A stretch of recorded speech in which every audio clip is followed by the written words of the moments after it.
Salutations, Crypto Nation. This is Robert from robertoreed.com, and this is your home for character cryptos and cash flows. That is the intro. Now for the info. I was perusing the internet a little bit, and I'm over on Crypto News, and I saw an interesting article that I thought you guys may want to listen in on. It's about Ripple and why Bitcoiners hate it and banks work with it. So this should be interesting. Let's take a quick look. Within the cryptocurrency community, new projects are usually met with interest as well as scrutiny. However, when it comes to the blockchain company Ripple, many in the Bitcoin community regard it with hostility. This is in stark contrast to the support the blockchain project has received from a significant number of traditional financial institutions. Now, what is Ripple?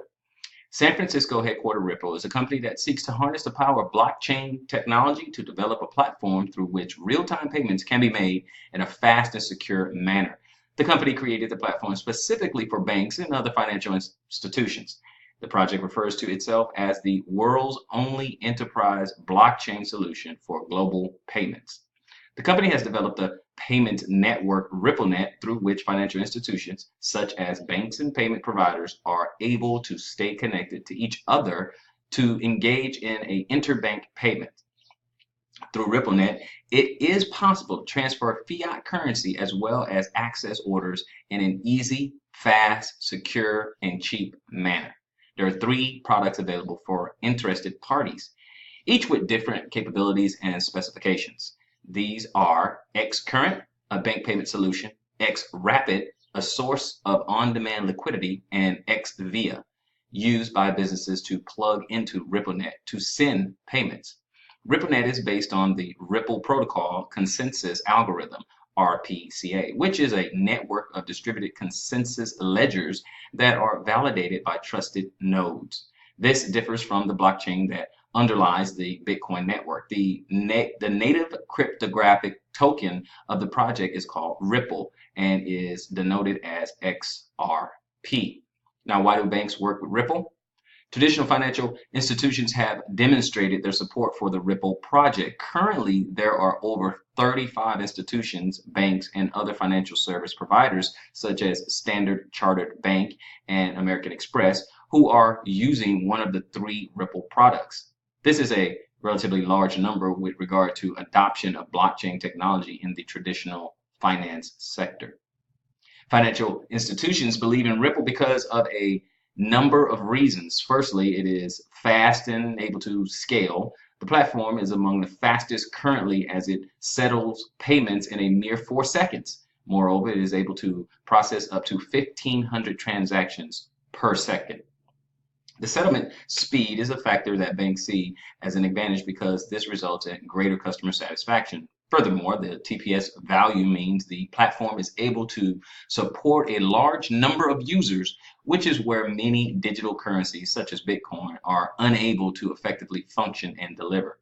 Secondly, transferring money between banks is not a cheap affair, with banks spending a large amount in fees. The use of Ripple platform can help them reduce the costs associated with these transactions through the use of its native digital currency, XRP. Moreover, the platform supports cross-currency payments, which means that it is possible to change currencies within a transaction while still maintaining speed and cost effectiveness. Thirdly, the Ripple network provides financial institutions with the added security of a verifiable record.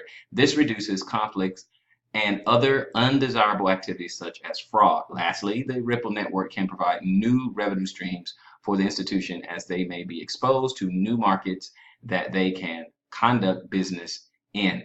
So it sounds like it's very positive as far as using Ripple. There's a lot of advantages specifically towards financial institutions. So I can see very clearly why they would use Ripple's technology. So we need to look at why the Bitcoin community is so hostile towards Ripple. Now, during the creation of Ripple's native cryptographic tokens, XRP, over 100 trillion units were created. 100 billion units were created. While some of the units were distributed to individuals and institutions, Ripple currently owns and controls over 50% of the total unit supply. This fact has made the company come under fire with accusations of centralization. due to the large amount the company controls. They are theoretically able to manipulate the price of the token, which is an undesirable outcome for investors within the community. I can agree with that. In effect, to diminish these fears, the company introduced the concept of escrows, where the units held by the developers will be kept safe through a smart contract with 1 billion XRP being released monthly for use by the company in order to fund its activities. However, it has done little to reduce these fears as the units will eventually fall into the hands of developers.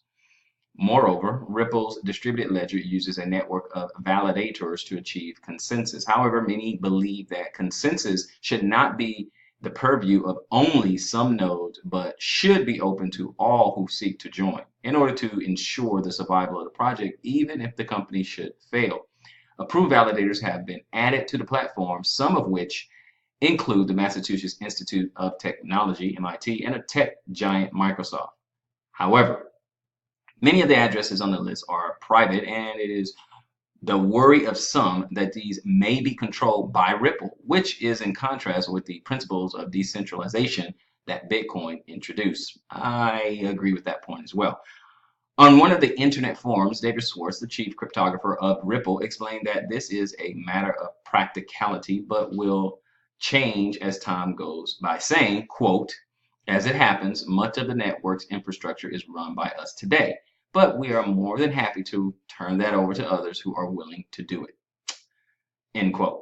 Another criticism is that the fact that only one of its product, X Rapid, requires the use of the XRP token, while the number of financial institutions that use Ripple products is large. Only a few use the X Rapid protocol. This means that the adoption of the platform does not necessarily affect the value of the token.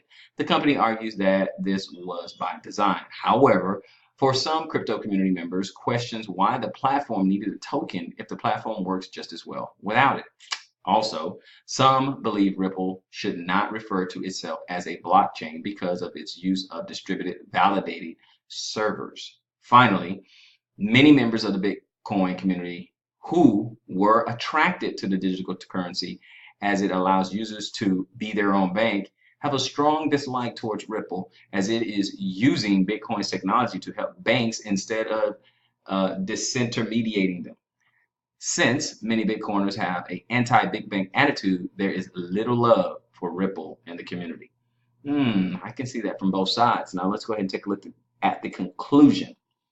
While Ripple is a polarizing project with its market capitalization at around 28 billion, it is the third largest cryptocurrency in the market today. Furthermore, Ripple is well positioned to become the go-to banking blockchain network as it has first mover advantage and has already experienced substantial uptake in the financial industry. While the project differs strongly from its predecessor, Bitcoin, and has attracted a significant amount of negative scrutiny based on its performance, it is likely that Ripple might stay in the market. I agree. I think it's going to be around just because of its use.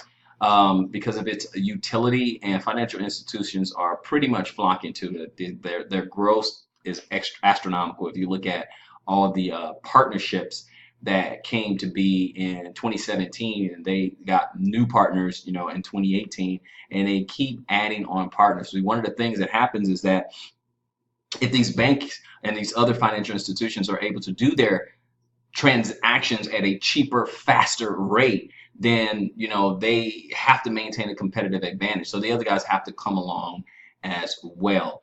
And with Ripple being the first to market with this type of blockchain technology used specifically for financial institutions, these other they have a competitive advantage. They have the first movers advantage, obviously, and other people will follow suit over time. Ripple just needs to deal above board, move quickly, deal above board, and have a lot of satisfied customers, and obviously their chief customer being financial institutions. So they really need to just stay strong in their position and make innovation, and then they should do just fine. But they also need to not to upset the rest of the crypto nation.